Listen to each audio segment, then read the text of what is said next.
saat itu modal kita cuma 4 juta rupiah, bener-bener 4 juta rupiah, dan kemudian 4 juta rupiah itu kita buat untuk gerobak, karena 4 juta rupiah juga bukan big money.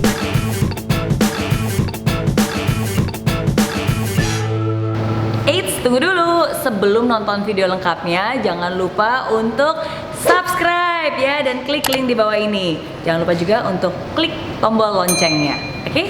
Terima kasih, selamat menonton. Bagaimana milestones-nya dari sebuah gerobak sampai awalnya Manila merasa kayaknya sudah siap nih untuk buka cabang, dan dari buka cabang kayaknya sudah siap nih untuk di-franchise-kan. Dari franchise udah siap nih kayak untuk mendunia. Nah, jadi apa ada indikasi satu persatunya seperti apa? Oke, jadi memang saya mulai bisnis ini kurang lebih sekitar 16 tahun yang lalu dari Surabaya ya. Pada saat itu ketika kita mulai, tentunya memulai dengan modal yang kita punya. Pada saat itu modal kita cuma 4 juta rupiah, bener-bener 4 juta rupiah, dan kemudian 4 juta rupiah itu kita buat untuk gerobak, karena 4 juta rupiah juga bukan big money ya. Jadi bener-bener yang 2 juta kita pakai untuk gerobak, 1 juta untuk peralatan, 500.000 bahan baku, nanti 500.000 untuk operation yang lain. Jadi ketika itu sudah mulai, awalnya jualan burger. Nah, ketika jualan burger kok bisa diterima karena burgernya ini rasa medok, karena saya Jawa ya. Jadi harus rasa yang memang sesuai dengan rasa lokal. Dan di Surabaya tuh orang maunya rasa yang lokal, yang medok. Jadi alhamdulillah kok laku pada saat itu. Dengan rasa medok tuh kayak gimana? Apa ya? Rasanya itu yang ada banyak ketumbarnya, bawangnya juga rasanya gurih, asin. Kalau Surabaya rasanya asin, pedas gitu ya, gurih gitu. Nah, bisa diterima alhamdulillah dari satu gerobak sampai tahun pertama kita punya 6 gerobak. Nah, ketika kita punya 6 gerobak, akhirnya pelan-pelan tiba-tiba orang melihat kayak, waduh ini di Surabaya kayaknya potensi burger kok oke banget. Ada pesaing masuk. Nah, pesaing masuk dalam waktu singkat benar-benar merubuhkan semua bisnis yang kita punya, karena mereka bekerja dengan sangat cepat dan mereka emang part of big group.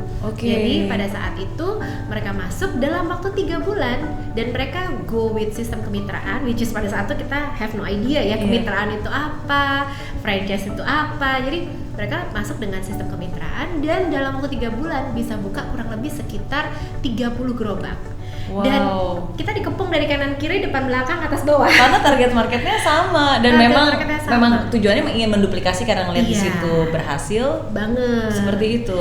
Dan kemudian memang harga mereka lebih bagus, logistik mereka lebih oke, sistemnya lebih oke, orangnya udah punya pengalaman. Karena bisnis is all about execution kan.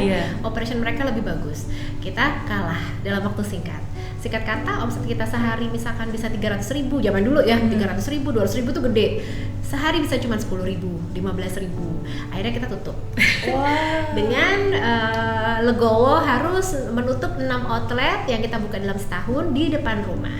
Nah, akhirnya kita punya kesempatan tuh pergi ke Qatar. Nah, pas di Qatar ada yang namanya di setiap pojokan tuh orang jualan kebab. Nah, akhirnya kita bilang, itu apa ya kok jualan kebab?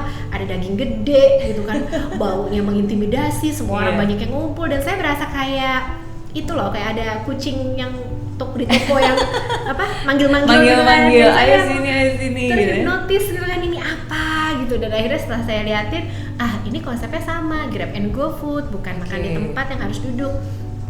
Kayaknya bisa nih diduplikasi dibawa ke Indonesia, apalagi ada center point of attraction, dagingnya kan oke banget tuh.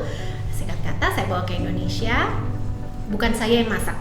Saya masak nasi goreng nggak bisa, parah banget. Kalau saya masak nasi goreng, kayak satu keluarga saya panik semua itu, udah nggak ngerti itu masak siapa mah gitu.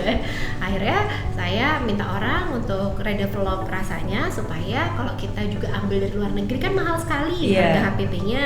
Nah, akhirnya kita pakai bumbu lokal aja. Nah, kita pakai bumbu lokal, singkat kata rasanya bisa diterima. Saya mulai buka satu outlet tadi. Nah, alhamdulillah tuh. Padahal nggak bisa masak ya sebenarnya. Saya nggak masak nasi goreng. Tadi semua panik. Tanya Reva nanti.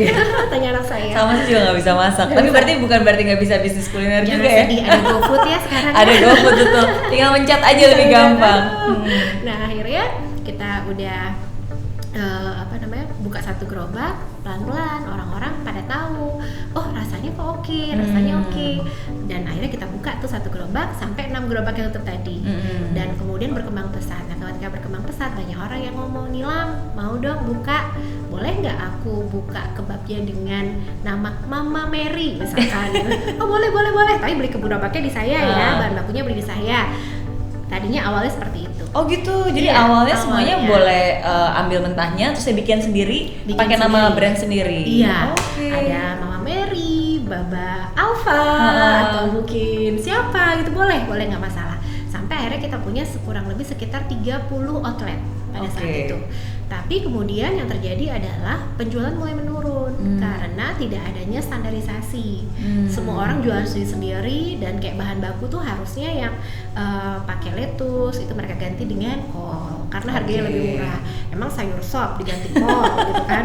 Terus sausnya dari yang saus yang misalkan standar Epo kita gitu harus dia pakai sausnya bakso yang satu botol cuma 1.000 yang ada tambahan vitamin dan mineral. Nah, akhirnya kita yang waduh sales terjun bebas dan orang pikir karena kan nggak bisa dicek juga kan standarnya. Bener. Dan orang pikir semua kebab itu punya saya. Nah, karena masih belum terlalu well educated kan orang-orang dan orang taunya kebab Nilam. Akhirnya kita kumpulin tuh semua orang, kemudian kita bilang, oke, sekarang harus pakai nama Kebab Turki Baba Raffi. Yang kedua, harus pakai sistem kita. Jadi ada sistem pelayanan, sistem survei, sistem bahan baku, gramaturisasi, pengembalian barang, penjualan, komisi dan lain-lain. Intinya semua sistem kita buat.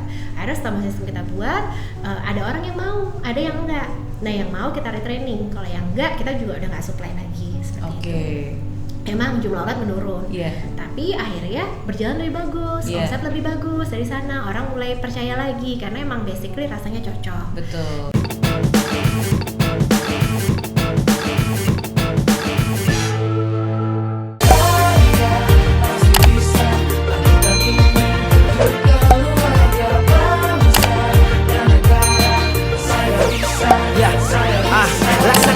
Tanpa hujan, hidup tanpa tujuan, kering dan mati tanpa hijaunya tumbuhan.